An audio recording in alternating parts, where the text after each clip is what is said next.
नमस्कार दोस्तों, मैं स्वर्ण गौरव अपने इस official YouTube channel Purvanchal career classes पे आप सभी लोगों का स्वागत करता हूं।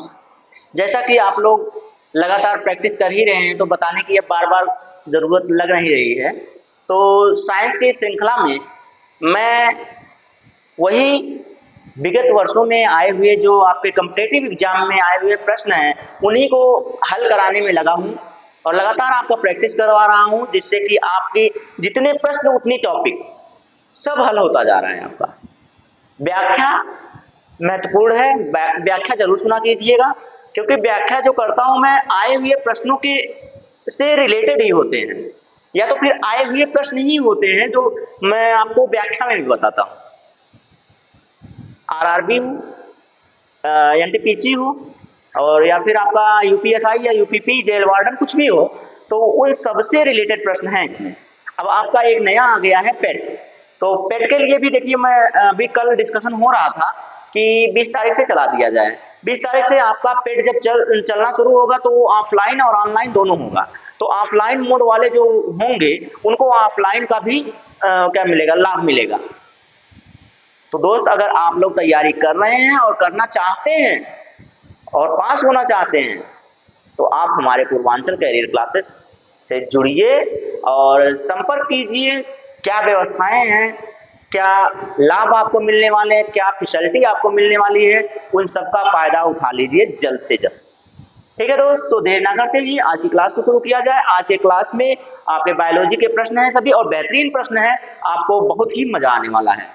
तो आइए, अगर चैनल पर नए हैं तो सबसे पहले चैनल को सब्सक्राइब तो कीजिए। चैनल को सब्सक्राइब कीजिए, नहीं तो मजा नहीं आएगा। आप लोग जानते हैं, चैनल को सब्सक्राइब नहीं कर रहेंगे तो आपके पास नोटिफिकेशन नहीं जाएगा, नोटिफिकेशन नहीं जाएगा तो आपकी क्लास मिस हो सकती है। तो बेहतरीन कंटेंट और बेहतरीन एफर्ट देखने के लिए आपको सब्सक्राइब तो करना ही पड़ेगा। तो चलिए दोस्त, आपके सामने आ रहा है आपका आज का पहला प्रश्न, जो आपके सामने स्क्रीन बोर्ड पर आ चुका है। जल्द से जल्द इसका जवाब दीजिए और चला जाए आगे। मैं आपको कहता हूं कि मैं इतने समय में करा दूंगा, लेकिन ऐसा होता ही नहीं है यार। व्याख्या करते करते इतना लेट हो जाता है मुझे कि क्लास बहुत लंबी चली जाती है। 15-20 क्वेश्चन ही होता, 15 से आपके 12-15-10 ऐसे क्वेश्चन लेता हूं मैं, लेकिन फिर भी इतना लेट हो जाता है कि पूछिए मत व्याख्या के करते करते। तो चलिए, आज का प्रश्न, पहला प्रश्न आपके सामने है, इसका जल्दी से जवाब दीजिएगा। बेहतरीन प्रश्न है, आपके लिए महत्वपूर्ण है। तो लीजिए, मैं तब तक अपना काम कर लेता हूं। काम मेरा हो गया, आप बताइए अपना काम। निम्नलिखित विकल्पों में से पुनरुत्पादक बीज उत्पादक पौधे का नाम चुनें। 4 विकल्प दिया गया है, जिसमें पुनरुत्पादक बीज मतलब कि पुनः उत्पादन होने वाला बीज, उसी बीज से नया बीज उत्पन्न हो जाएगा। पुनरुत्पादन बीज या पुनरुत्पादन पौधा, दोनों दिया है ना। उत्पादक पौधे का नाम चुने। तो सबसे पहले आप देखेंगे गेंदा। गेंदा है, गेंदा भाई ये तो फूल है। ये क्या है? फूल है। ठीक। बेड मोल्ड, ये उत्तर हो नहीं सकता, बेड मोल्ड। उसके बाद क्या है? आलू है, अदरक है। आलू है और अदरक है। ये जो आपका आलू और अदरक है, इसमें से आपका जो अदरक होता है, ये एक प्रकार का तना है, ये भी जानते हैं आप लोग। ये क्या है? तना है। पूछता है ना कि इसमें से कौन सा तना है, कौन सा क्या है, तो ये एक प्रकार का तना है। फिर उसके बाद क्या है? आलू। आलू ही आप देखते हैं, आलू को काट कर या फिर उसके पौधे को आप एक जगह से तोड़ देंगे, फिर दूसरी जगह से वो क्या होता है, निकल के चला आता है। तो यही सबसे अच्छा आंसर होगा इस प्रश्न का। इस प्रश्न का सबसे अच्छा आंसर क्या हो जाएगा भाई? पुनरुत्पादक बीज या फिर पौधा, दोनों का दोनों कौन हो जाएगा? आलू हो जाएगा। ऑप्शन नंबर सी इसमें बेस्ट आंसर है। ठीक है, चलिए चलते हैं अगले प्रश्न पर। ये रहा आपके सामने। अभी देखिए, बहुत ज्यादा व्याख्या वाला प्रश्न तो नहीं आया, लेकिन अभी आना शुरू हो जाएगा। लीजिए, पहले कहते ही देरी नहीं हुई कि आ गया। कहते ही देरी नहीं हुई। खून में कुछ कोशिकाओं की उपस्थिति के कारण रक्त के थक्के का गठन होता है। इन कोशिकाओं को क्या कहा जाता है? तो आपने सुना होगा, क्या क्या दिया है ऑप्शन, पहले उसको देखते हैं, उसके बाद बताते हैं आपको। देखिए, पहला दिया है एरिथ्रोसाइट्स, लिम्फोसाइट्स, मोनोसाइट्स, थ्रोम्बोसाइट्स। तो साइट्स करके सुना है, और यहां पर बताया है कि खून, खून यानी कि रक्त। खून यानी कि क्या होता है, रक्त। और रक्त के प्रकार आप यही जानते हैं कि भाई हमने तो रक्त का नाम सुना है, एक होता है क्या बोलते हैं रुधिर, रुधिर में जो आपका प्लेटलेट्स है, सबसे पहले आपने सुना है आरबीसी, उसके बाद सुना है डब्ल्यूबीसी, डब्ल्यूबीसी के बाद आपने सुना है प्लेटलेट्स। क्या सुना है, प्लेटलेट्स सुना है। तो अब ये बताइए इसमें से कौन सा है इसमें, आपको तो नाम ही नहीं पता है इनका। और जब नाम नहीं पता है तो काम कैसे करेंगे आप, जब नाम नहीं पता है तो काम कैसे करेंगे आप। तो सीधी सीधी बात है भाई, मैं बता रहा हूं कि देखिए मैं बोर्ड की तरफ इसलिए ज्यादा रहता हूं क्योंकि मुझे हर बात लिखनी होती है, लिखूंगा नहीं तो आपके दिमाग में जो चीजें हैं आपको पुनः वापस रिपीट करना पड़ेगा, लेकिन जब लिख देता हूं ना तो आप स्क्रीनशॉट कर सकते हैं, स्क्रीनशॉट करके आप अपना काम आराम से कर सकते हैं, ऐसा होता है।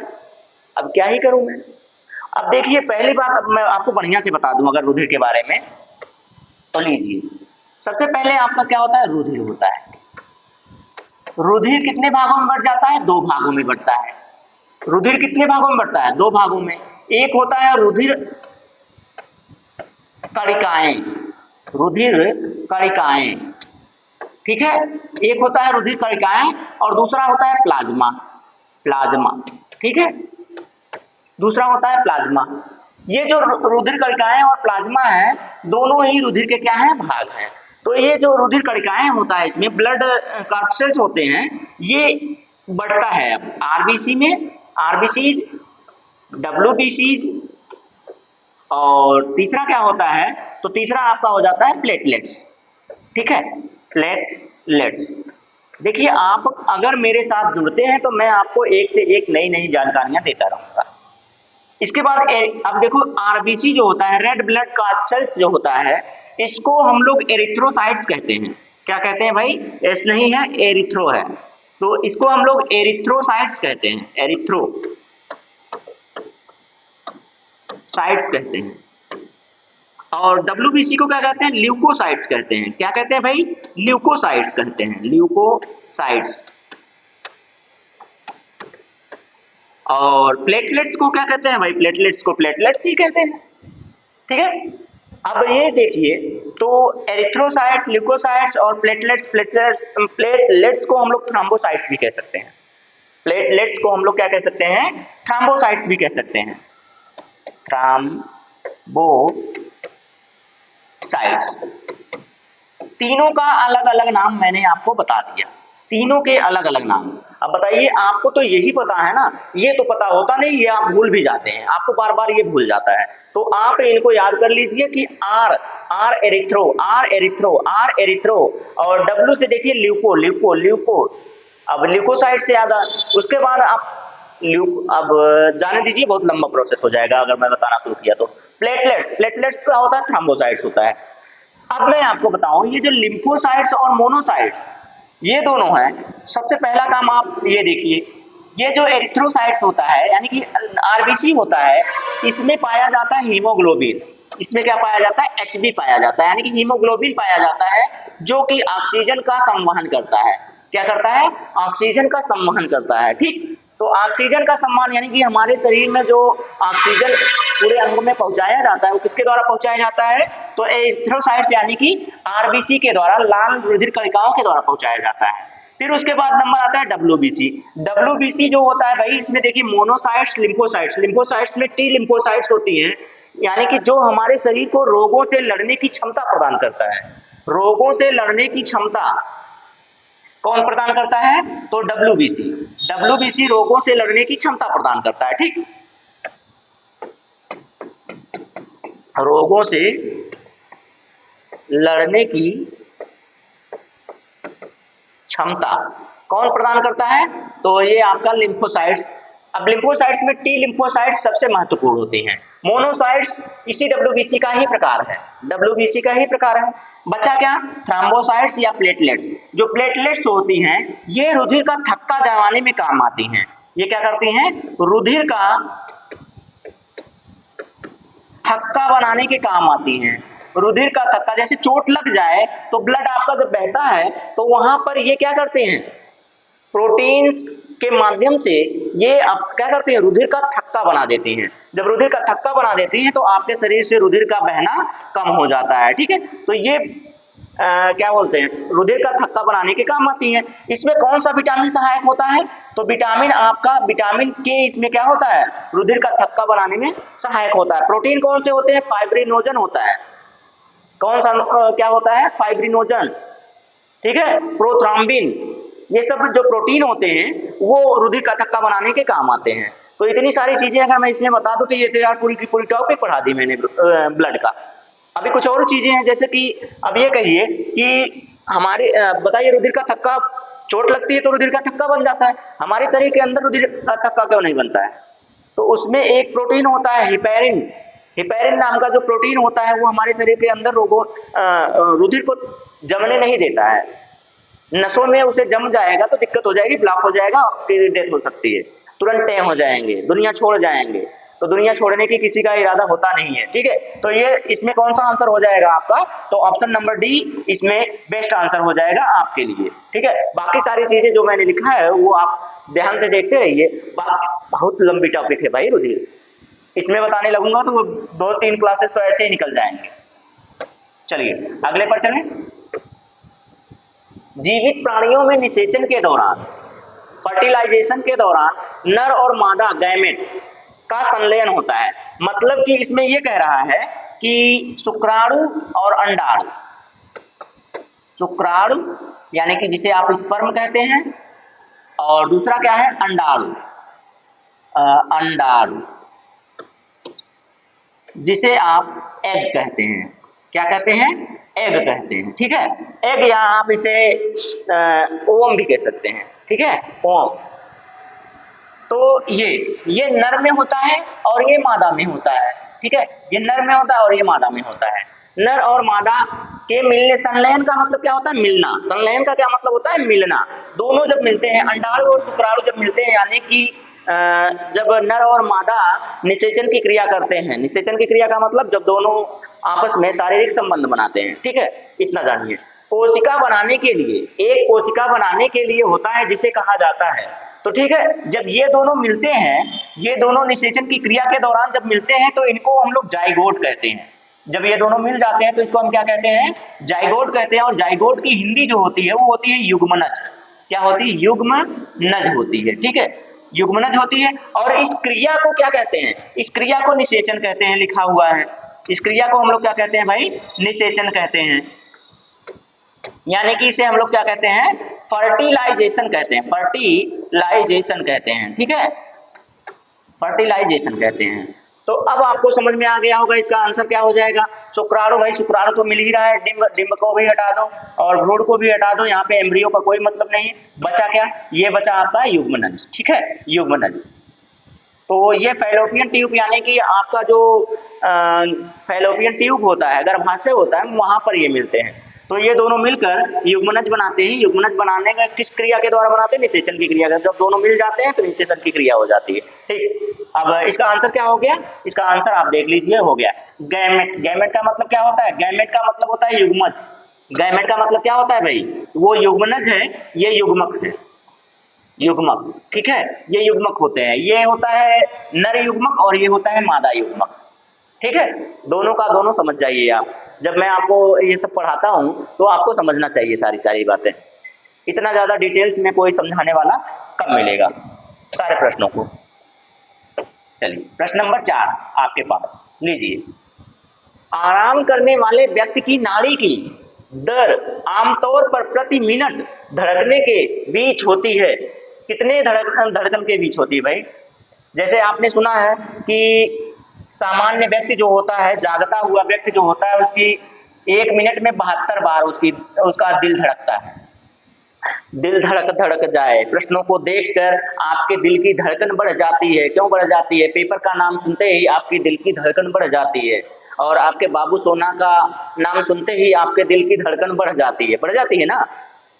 चाहे आप पेपर का नाम सुनिए चाहे उसका नाम सुनिए, दोनों में आपकी दिल की धड़कन बढ़ जाती है। लेकिन पेपर का नाम ज्यादा सुनिए, बाबू सोना टोना वो मत सुनिए, नहीं तो वो आपको चबैना देके निकल जाएंगे।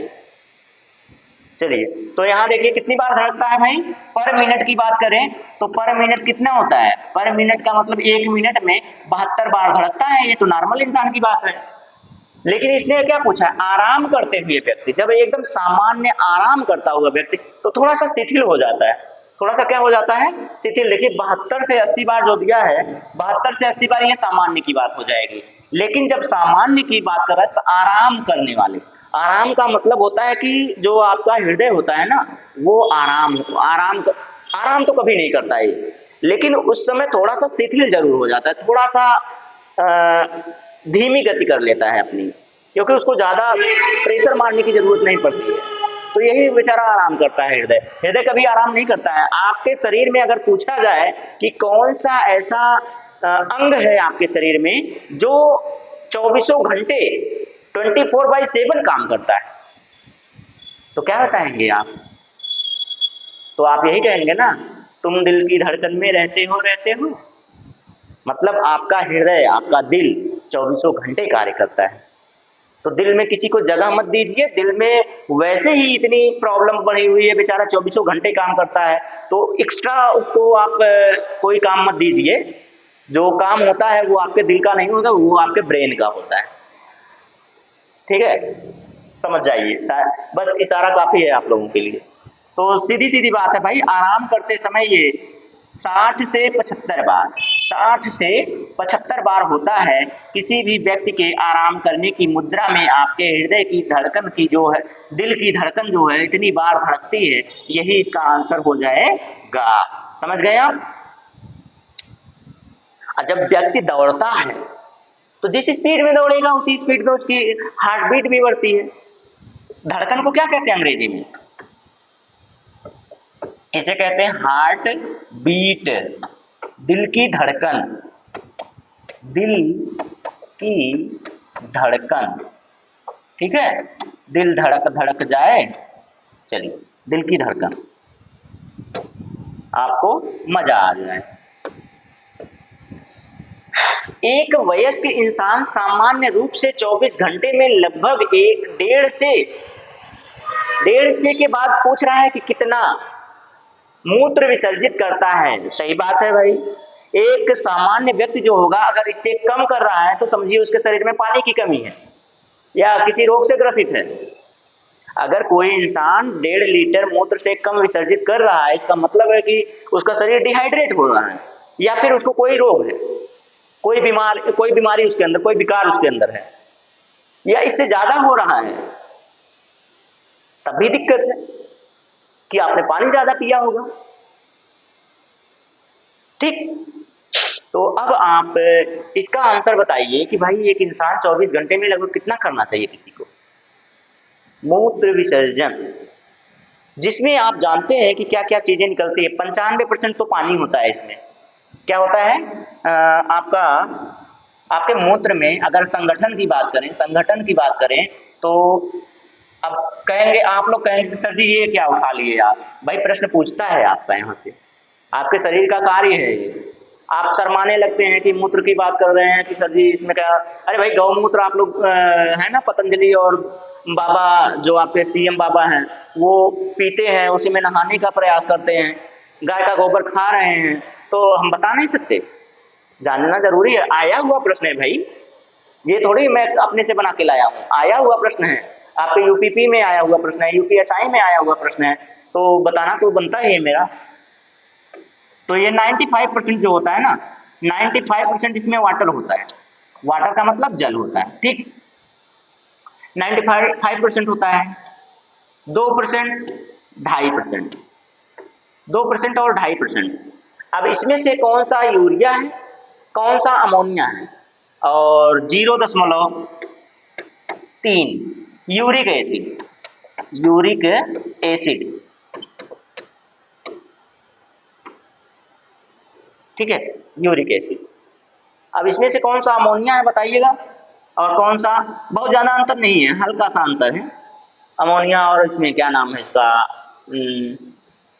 यूरिया में। अमोनिया और यूरिया में बहुत ज्यादा अंतर नहीं है। आप बताइए, जल्द से जल्द बताइए भाई।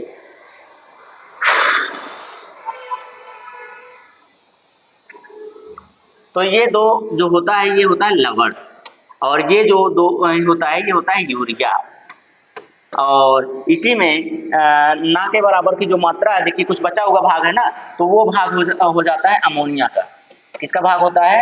अमोनिया का। इसीलिए मूत्र जहां आप लोग विसर्जित करते हैं वहां पर अमोनिया की गंध आती है। किसकी गंध आती है? अमोनिया की गंध आती है। ठीक है, तो ये हो गया इसका संघटन। अब आपको बताना क्या है कि 1.5 लीटर हो गया, 1.5 लीटर से कितना होना चाहिए? अच्छा, ऑप्शन नंबर 4 1.8 108 नहीं है, 1.8 है। ठीक है, 1.8 लीटर, मतलब 2 लीटर से कम, 2 लीटर से 200 ग्राम कम मूत्र विसर्जित करता है कोई व्यक्ति। ठीक है, कोई व्यक्ति। चलिए आगे चले। अगर इतना नहीं है तो इंसान स्वस्थ नहीं है, समझ लीजिएगा। हाँ, अब आप अपना वजन मत करने लगिएगा कि हम स्वस्थ हैं कि नहीं है। पानी आप बराबर पीते रहिए, बराबर आपको मूत्र विसर्जन होता है, इसका मतलब आप स्वस्थ। अंकुरण के दौरान जल्दी पुष्पण की प्रक्रिया को प्रेरित करने के लिए बीज के इतिसन उपचार, इतिसन नहीं प्रशीतन होना चाहिए। उपचार की प्रक्रिया को कौन सी प्रक्रिया, अच्छा हाँ, प्रक्रिया को कहा जाता है? क्या कहा जाता है? बताइए जल्दी से, तो क्या कहा जाता है? मैं आपको, इसीलिए मुझे कंफ्यूजन हो रहा था कि यहाँ पे द्रुत रहेगा, द्रुति। ठीक है, द्रुति शीतल, द्रुति शीतल, तभी तो मैं कह रहा हूँ यहाँ पे गलत हो रहा है कुछ। तो चलिए, इसमें कह रहा जल्दी अंकुरण के लिए, जल्दी अंकुरण के लिए किसी बीज को कहाँ से गुजरना पड़ता है, किस प्रक्रिया के द्वारा वहां से निकलना पड़ता है, गुजरना पड़ता है, उसे क्या कहते हैं, ये आपको बताना है। तो मैं बताऊं आपको कि कोई बीज अगर अंकुरण चाह रहा है, कोई बीज अगर अंकुरण चाह रहा है, तो सबसे पहले क्या बात कर रहा है? पुष्पण की बात है। हाँ, पुष्पण की बात, पुष्पण की बात कर रहा है, मतलब पुष्प आने की बात है। जब तक मौसम ठंडा ना हो, जब तक मौसम ठंडा ना हो, शीतल ना हो, प्रशीतन ना हो मौसम का, तब तक कोई पुष्प, कोई पौधा जो है वो पुष्प नहीं ले सकता है। तो इसमें यही बताया गया है कि क्या ऐसी वजह है जल्दी, मतलब कौन सी ऐसी क्रिया है जिसके द्वारा किसी पुष्प को, किसी पौधे में पुष्प लगने की क्रिया जल्दी हो सकती है। तो जल्दी किसके कारण हो सकती है भाई? इसमें से देखेंगे आप, हाँ है बीज प्रशीतन, या इसी को वर्नाकुलाइजेशन, वर्नालाइजेशन कहते हैं। क्या कहते हैं भाई? वर्नालाइजेशन या बीज प्रशीतन कहते हैं। ठीक है, इसको ठंडी की प्रक्रिया से गुजरना पड़ता है। ठंड वाली प्रक्रिया से क्या करना पड़ता है? ठंड वाली प्रक्रिया से गुजरना पड़ता है, जिसे हम लोग वर्नालाइजेशन कहते हैं। ठंड की प्रक्रिया से क्या करना पड़ता है? गुजरना पड़ता है, जिसे हम लोग क्या कहते हैं? वर्नालाइजेशन कहते हैं। ठीक है दोस्त, अब आपको समझ में आ गया होगा कि किसी पौधे में जल्दी, अगर हमें अंकुरण के समान पुष्पण जल्दी करना है तो क्या करना पड़ेगा? बीज प्रशीतन की क्रिया करवानी पड़ती है, या इस प्रक्रिया से गुजरना पड़ता है उस बीज को। ठीक है, चलिए आगे बढ़े। तो प्रश्न नंबर 6 हो गया है। ये लीजिए प्रश्न नंबर 7। एक वस्तु या वर्ग जो एक से अधिक मूल वस्तु या मूल वर्ग से गुणों और विशेषताओं को प्राप्त कर सकता है, उसे निम्न में से किस नाम से जाना जाता है? मतलब एक वस्तु है, इसमें कह क्या रहा है? कह रहा है कि कोई एक वस्तु है, उसका जो मूल वर्ग है या मूल वस्तु जो है वो एक से अधिक, देखिए कह रहा है ना, एक से अधिक मूल वस्तु या मूल वर्ग के गुण व विशेषताओं को धारण कर सकता है। इसे कहा जाता है, इसे क्या कहा जाता है ये बताना है। तो भाई इसे कहते हैं हाइब्रिड। हाइब्रिड का मतलब तो आप जानते हैं ना, हाइब्रिड का मतलब सीधा सीधा है कि एक पौधा लीजिए, दूसरा पौधा लीजिए, दोनों को क्रॉस करा दीजिए, दोनों को क्रॉस करा के एक पौधा बना दीजिए। अब ये जो एक पौधा बनाएंगे, इसका कोई अलग ही लक्षण आ जाएगा, इसका कोई अलग ही लक्षण आएगा। ठीक है, अलग लक्षण आएगा, इसे हाइब्रिडाइजेशन कहते हैं, इसको संकरण कहते हैं। इसको क्या कहते हैं? संकरण कहते हैं। दो पौधा लीजिए, उनके लक्षणों को मिलाकर नया पौधा बना दीजिए जो कि अलग ही गुण दिखाएगा। तो अलग जो गुण दिखाएगा उसी को हम लोग संकरण या हाइब्रिडाइजेशन कहते हैं। एकल वंशागति का मतलब एक ही लक्षण दिखाएगा, एकल का मतलब एक ही दिखाएगा, बहुस्तरी तो होता नहीं। बचा क्या, एकाधिक बचा, मतलब एक से अधिक वंशागति का लक्षण दिखाने का कार्य जो करता है उसे एकाधिक वंशागति में रखा जाता है। ठीक है, समझ में आया? ना समझ में आया तो आप कमेंट किया कीजिए। मैंने कहा हाइब्रिडाइजेशन क्या होता है, यानी कि हाइब्रिड वंशागति क्या होती है, इसका मतलब होता है दो पौधों से मिलाकर एक पौधा बनाना जिसके लक्षण अलग ही दिख जाए, वो होता है हाइब्रिड यानी कि संकरण। एकल क्या होता है, एकल का मतलब तो भाई एक ही होता है, एकल का मतलब एक ही होता है, जैसा बोइए वैसा पाइए, बस सीधा सीधा काम है इसका, सीधा सीधा फंडा है। और तीसरे का क्या है, एकाधिक, मतलब कि इसमें ये होता है कि एक से अधिक लक्षण दिखते हैं, तो एक से अधिक अलग पौधे के भी लक्षण दिखने का मतलब कि एकाधिक वंशागति। ठीक हो गया, आगे चलते हैं अगले प्रश्न पर। मजा आ रहा है कि नहीं आ रहा है, जरा ये बताइएगा। प्रश्न कैसे लग रहे हैं, मजेदार प्रश्न है कि नहीं है? अच्छा, पहले इस प्रश्न को मैं पढ़ देता हूं, उसके बाद मानव शरीर का कौन सा अंग इंसुलिन पैदा करता है। बहुत अच्छा सा प्यारा सा प्रश्न है, आसान सा प्रश्न है। तो बताइए क्लास कैसी लग रही है, मजेदार क्लास है ना? व्याख्या कैसी लग रही है, शब्द कैसे लग रहे हैं, अच्छे लग रहे हैं? तो जब अच्छे लग रहे हैं तो अच्छी बात है भाई, अपने दोस्तों में शेयर कर दीजिए ना, कोताही काहे कर रहे हैं फिर।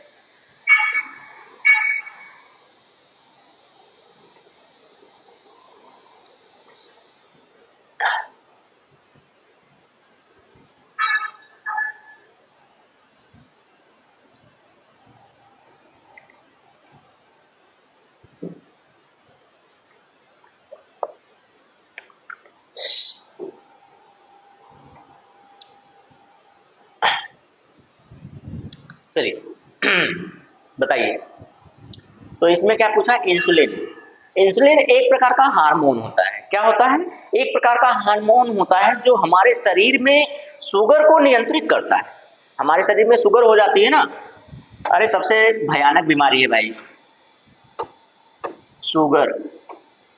शुगर आपके शरीर में अगर हो गई है तो आपको इंसुलिन का टैबलेट दिया जाता है, इंसुलिन का टैबलेट दिया जाता है। क्यों दिया जाता है, ताकि ये इसको कंट्रोल कर सके। और हमारे शरीर में अगर इंसुलिन की कमी हो रही है उसे शुगर दिया जाता है ताकि इंसुलिन, दोनों एक दूसरे के पूरक होते हैं, ना वो उसे बढ़ने देता है ना वो उसे बढ़ने देगा। ठीक है, अगर इंसुलिन की कमी हो गई तो शुगर की मात्रा बढ़ जाएगी, शुगर बढ़ गया तो इंसुलिन की मात्रा कम हो जाएगी। तो ये आप जानते हैं, तो भाई शुगर इंसान को, आप जानते हैं शुगर का मरीज बहुत ही गलत बात होती है, इनको बहुत ज्यादा प्रिस्क्रिप्शन की जरूरत होती है, बहुत सावधानियों की जरूरत होती है। थोड़ी सी शुगर ज्यादा हो गई तो आपका इधर उधर होने लगता है सब कुछ।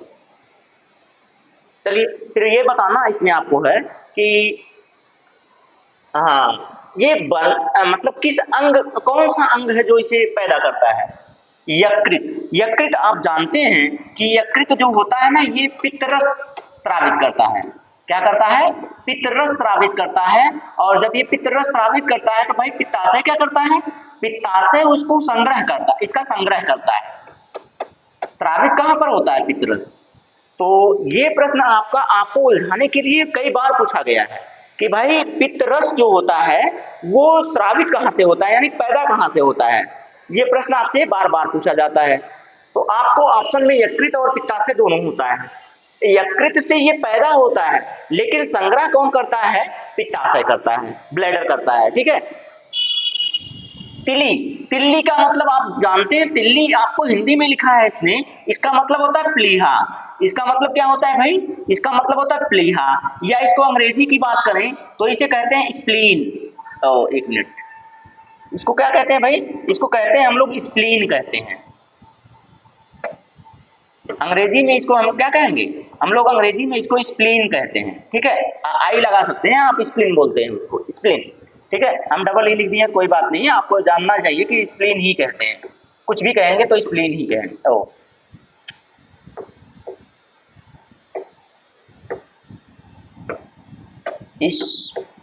स्प्लीन, ठीक है, स्प्लीन का हिंदी क्या होगी, प्लीहा। अब प्लीहा की हिंदी क्या अधिक हुई है, तिल्ली लिखा है। तिल्ली का मतलब आप लोग वो तिलहन वाला तिल मत समझ लीजिएगा, उसको भी लोग गांव में तिल्ली ही कहते हैं देसी भाषा में, ठीक है। गांव के लोग उसको देसी भाषा में क्या कहते हैं, तिल्ली कहते हैं, गांवटी भाषा। तो सारी चीजें तो हो गई, बचा क्या फिर आपका, एक ही तो ऑप्शन बचा है मेरे दोस्त, अग्न्याशय। अग्न्याशय में पाई जाती हैं लैंगरहैंस की दीपिकाएं, लैंगरहैंस की दीपिकाएं पाई जाती हैं, ठीक है। लैंगरहैंस की क्या पाई जाती हैं, द्वीपिकाएं पाई जाती हैं, ठीक है। लैंगरहैंस की जो द्वीपिकाएं पाई जाती हैं मेरे प्यारे दोस्त, तो उसमें alpha, beta and gamma, alpha, beta and gamma ये तीनों पाए जाते हैं। ये तीनों के तीनों पाए जाते हैं कि नहीं पाए जाते हैं, जरा आप बताइए। लैंगरहैंस की दीपिकाओं में ये पाए जाते हैं कि नहीं पाए जाते हैं, ये आपको बताना है।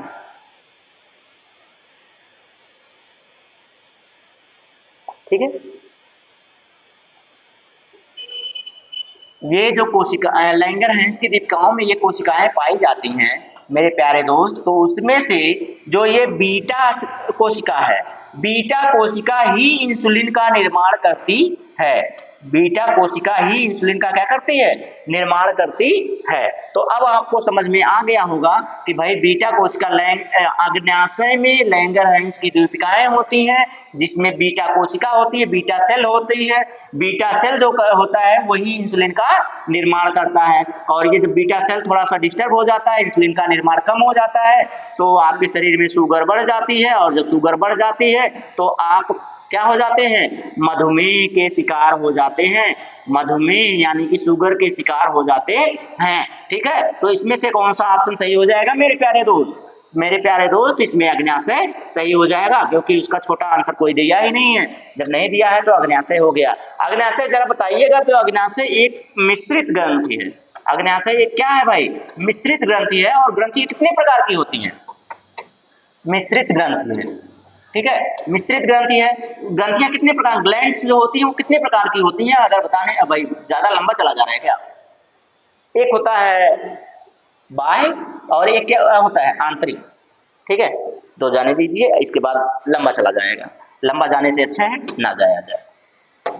चलिए प्रश्न नंबर 9, निम्नलिखित में से कौन सा अंग अप्रयुक्त या क्षतिग्रस्त बिंबाणु को हटाने में सक्षम होता है।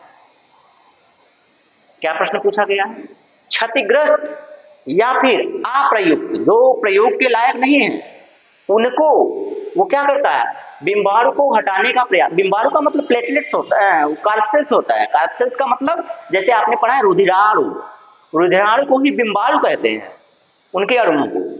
तो आप समझ जाइए कौन है, अवट ग्रंथि। अरे भाई हिंदी आपको तो हालत खराब हो जाएगी आपकी, फिर इतनी ऐसी ऐसी हिंदी दिया है, देख लीजिए। अवट दिया है, तिल्ली दिया है, अग्न्याशय दिया। अग्न्याशय तो अभी बता के आ रहा हूँ। अस्थि मज्जा, अस्थि मज्जा से तो भाई रुधिर का होता है, अस्थि मज्जा से रुधिर का निर्माण होता है भाई, आरबीसी का निर्माण यहाँ माना जाता है।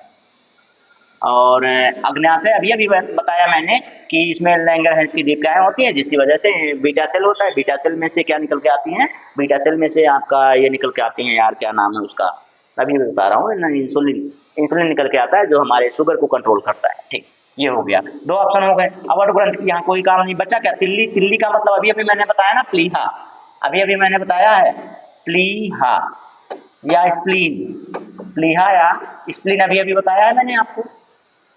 तो स्प्लीन यानी कि प्लीहा ही एक ऐसा अंग है जो क्या कार्य करता है कि हमारे पेट में होता है, हमारे पेट में होता है यकृत के पास। तो ये क्या करता है कि जो टूट फूट होती है या फिर आरबीसी या रुधिरों में जो विकार उत्पन्न होता है, या फिर जो जिनकी अवधि खत्म हो चुकी होती है, जिन रक्त बिंबाणुओं की अवधि खत्म हो चुकी होती है, जिन रुधिर की अवधि खत्म हो चुकी है, उनको ये हटा देता है, उनको ये क्या करता है, हटा देता है। इसीलिए इसे प्लीहा को यानी कि तिल्ली को आरबीसीज का कब्रगाह कहा जाता है। क्या कहा जाता है, कब्रगाह कहा जाता है। क्योंकि ये उन्हें यहीं पर दफना देता है। मतलब आरबीसी का जीवन काल होता है ना 120 दिन, तो 120 दिन के बाद तो वो खराब हो जाता है।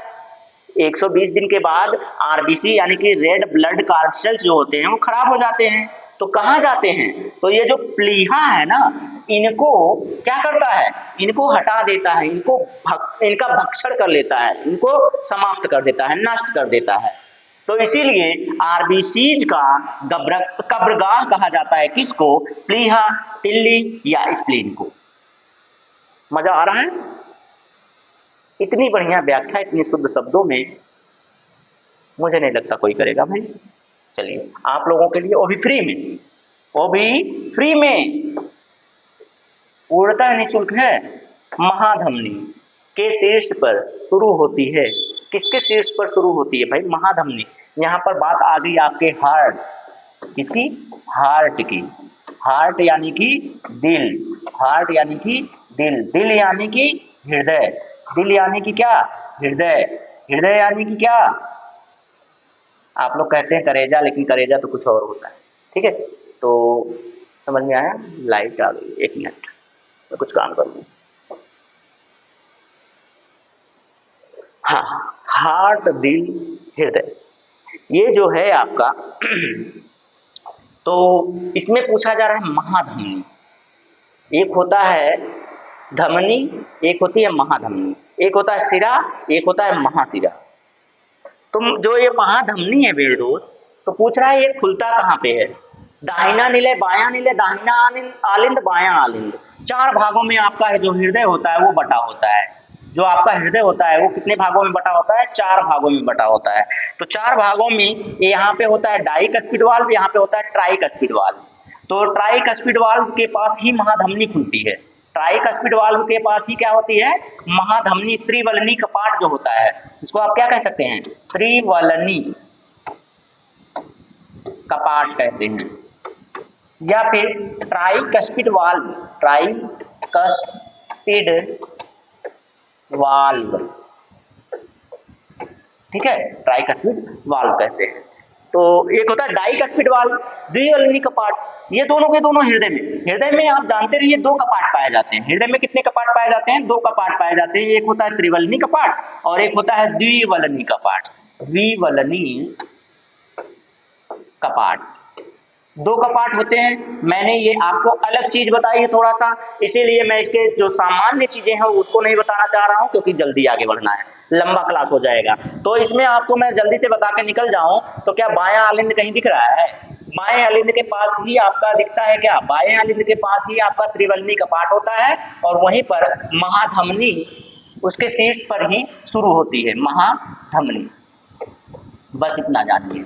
बाकी जब मैं ये क्लास लेके आऊंगा हृदय का, तो रुधिर, रुधिर के बाद हृदय, हृदय नहीं होगा तो रुधिर नहीं होगा, रुधिर नहीं होगा तो हृदय नहीं होगा, कोई मतलब नहीं होगा दोनों का। दोनों एक दूसरे के पूरक हैं, एक ही सिक्के के 2 पहलू। जब उसको पढ़ाना है तो उसको भी पढ़ना है।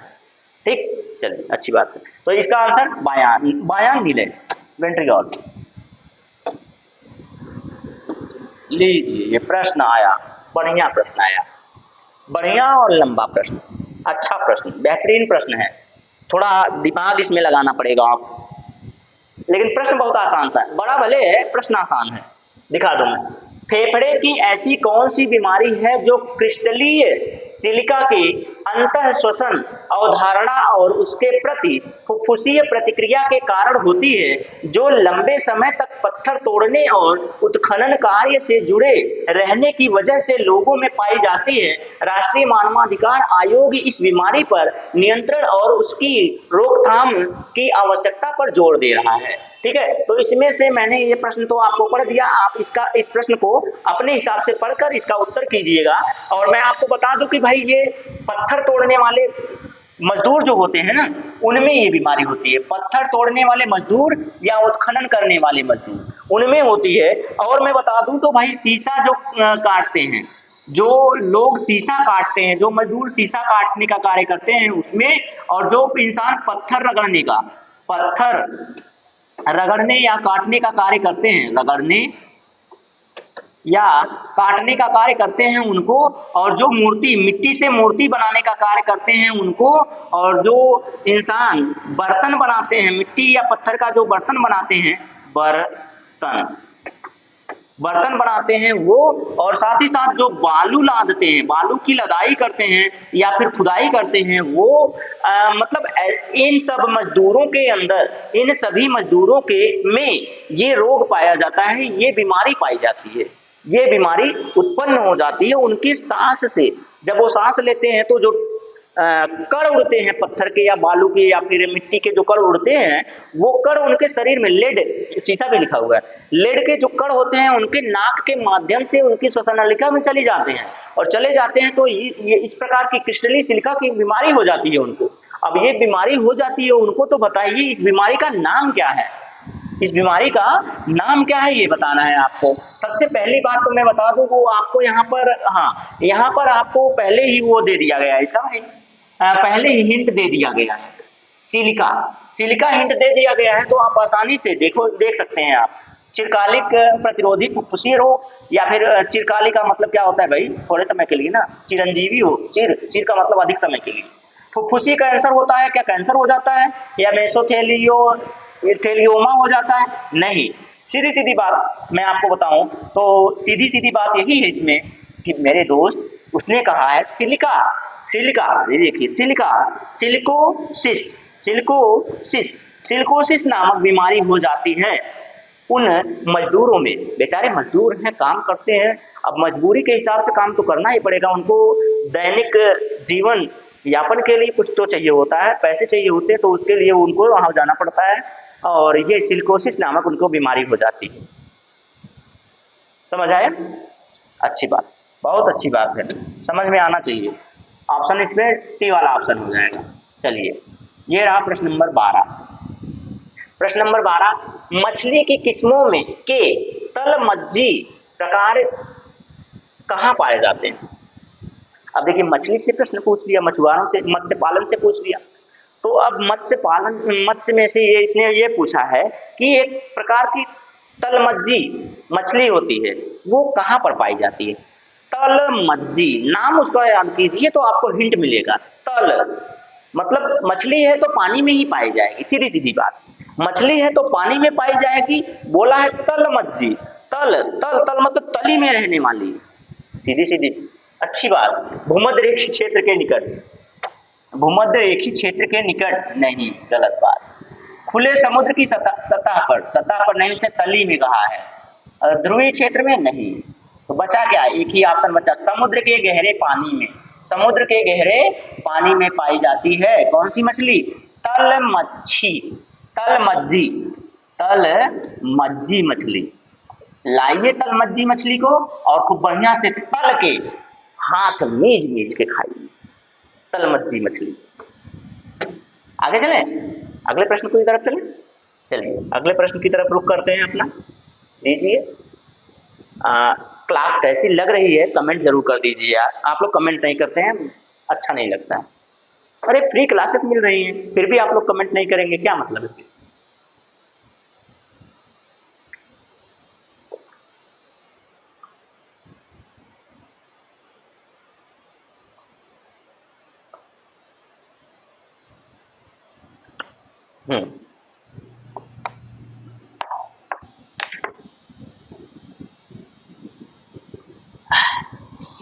ने अधिग्रहित चरित्र की विरासत के सिद्धांत को प्रतिपादित किया है। कौन कौन है भाई?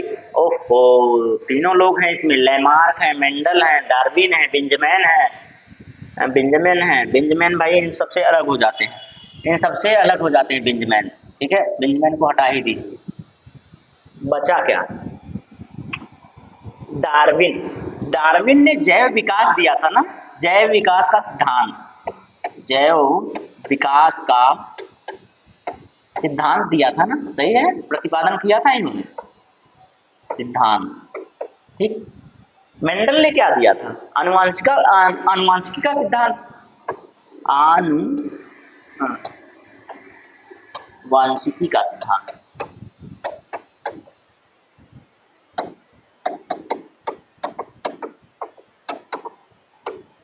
पूछा क्या है इसमें, चरित्र की विरासत के सिद्धांत। अरे भाई चरित्र की विरासत के सिद्धांत, इसने नाम बदल दिया तो आप इसका काम थोड़ी बदल देंगे। उपार्जित वंशागति का सिद्धांत,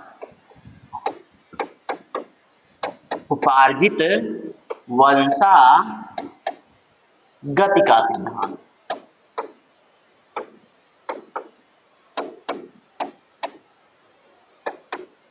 किसने दिया है?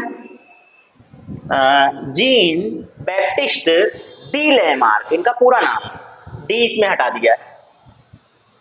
तो बताइए जरा, उपार्जित वंशागति का सिद्धांत तो को ही चरित्र विरासत के सिद्धांत के नाम से जाना जाता है। तो अब बताइए किसने किया भाई? मतलब लेमार्क, बस इतना जानिए। क्या यार आप इनका नाम लेमार्क जानते हैं? लेमार्क जानिए।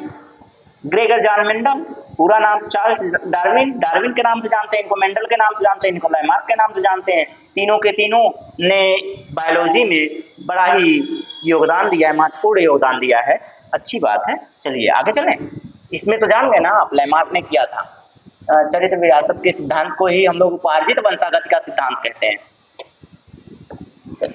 प्रश्न नंबर 14 आपके सामने। पेड़ पौधों में निषेचन के बाद अंडाशय, पेड़ पौधों में निषेचन के बाद अंडाशय में परिवर्तित हो जाता है। किसमें परिवर्तित हो जाता है? ये मैंने आपको थियरी में पढ़ाया है, बहुत अच्छे से पढ़ाया। भाई सारी चीजें मैंने पढ़ाई है, लेकिन जो चीजें आपको भूलनी ही नहीं चाहिए वो चीजें आप क्यों भूल जाते हैं? बॉटनी मैंने पढ़ाया, उसमें पादप में निषेचन पढ़ाया है। पादप में जब निषेचन पढ़ाया है तो निषेचन में मैंने ये भी पढ़ाया है कि अंडाशय किसमें परिवर्तित हो जाता है। पुष्प का वर्गीकरण, पुष्प में प्रजनन, पौधों में प्रजनन की क्रिया मैंने पढ़ाया है। नहीं पढ़ाया है तो आप उसमें चेक कर सकते हैं, प्लेलिस्ट में आपके वीडियो मिल जाएगा। आप नहीं कह सकते। मैंने आपको पढ़ाया, बताया, सिखाया, समझाया बहुत अच्छे तरीके से। आइए, आपने देखा है ना, अब भाई इस तरह से पौधा नहीं बना, इस तरह से फूल नहीं बनाया जाएगा। फूल बना दूं आपका तो आप लोग देखते हैं ना फूल कैसे बनाते हैं। कौन सा फूल था यार? यहाँ से ऐसे, यहाँ से ऐसे, यहाँ से ऐसे कर लेंगे और ऐसे करके मैं फूल बनाना भूल रहा हूँ। चलिए बनाऊंगा ही, मैं फूल बनाना भूल रहा हूँ। तो इसलिए ऐसा फूल जो मैं बहुत जल्दी बना लेता था। सीधे सीधी बात कर दूं मैं तो, आपने सुना है एक होता है जायांग, एक होता है उमंग। एक होता है जायांग और एक क्या होता है? उमंग। आपने सुना, ठीक है। तो उमंग और जायांग जब इनके दोनों से संबंध बनाया जाता है तो उसी को हम लोग कहते हैं निषेचन। क्योंकि ये होता है स्त्री केसर, इसमें होते हैं क्या? स्त्री केसर, और ये होता है पुंकेसर। ये क्या होता है भाई? ये होता है पुंकेसर। जब स्त्री केसर और पुंकेसर मिलते हैं, दोनों मतलब संबंध बनता है दोनों में, तो इसी क्रिया को हम कहते हैं निषेचन। इसी क्रिया को हम लोग क्या कहते हैं? निषेचन। निषेचन कहाँ होता है? निषेचन होता है भाई अंडाशय में। और ये जो अंडाशय है निषेचन के पश्चात किसमें बदल जाता है? तो यही कहा जाता है कि जो बेचारा अंडाशय है यही फल में परिवर्तित हो जाता है। किसमें परिवर्तित हो जाता है? फल में। यानी कि इसी को हम क्या कहते हैं? फ्रूट। अब ये बताइए, मैंने आपको पढ़ाया नहीं था फ्रूट? फ्रूट भी मैंने पढ़ाया है आपको, ठीक है। तो ये कहाँ चला गया? फल में। ये देखिए फल में परिवर्तित हो जाता है। बस बात खत्म आपकी। ये वाला आंसर, कितना अच्छा आंसर, कितना अच्छा प्रश्न। आप देखेंगे मैंने कुछ पढ़ाया हुआ है, बनाकर भी पढ़ाया है और उसके इमेज से भी पढ़ाया है। पौधों में पानी और पोषक तत्वों के परिवहन के लिए संवहनी ऊतक को कहा जाता है। मेरे दोस्त, अब मैं इसको बताऊंगा नहीं, मैं आपको ये दे रहा हूँ होमवर्क।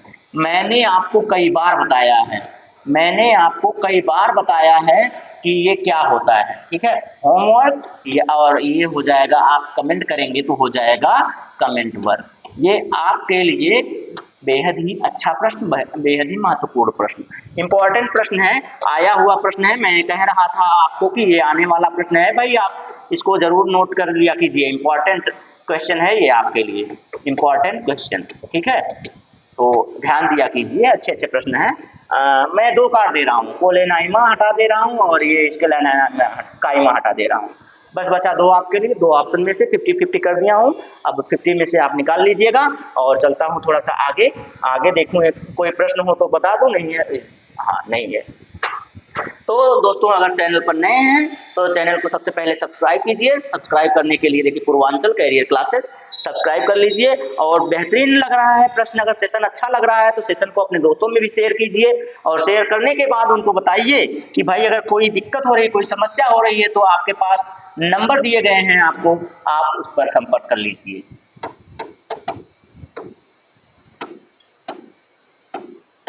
ठीक है, इस पर आप मैसेज कर दीजिए, व्हाट्सएप कर दीजिए और आपकी जो समस्या है उसका समाधान कर दिया जाएगा। ठीक है, तो मुझे नहीं लगता कोई दिक्कत, कोई समस्या आपको उत्पन्न हो रही है, कोई आ रही है आपको, तो कोई दिक्कत नहीं है तो भाई अच्छी बात है। ठीक है, तो बेहतरीन प्रश्नों के साथ मैं आपके साथ हमेशा जुड़ता रहूंगा। लेकिन आज के लिए अब विदा चाहता हूं दोस्तों, तो चलते हैं, फिर मिलते हैं।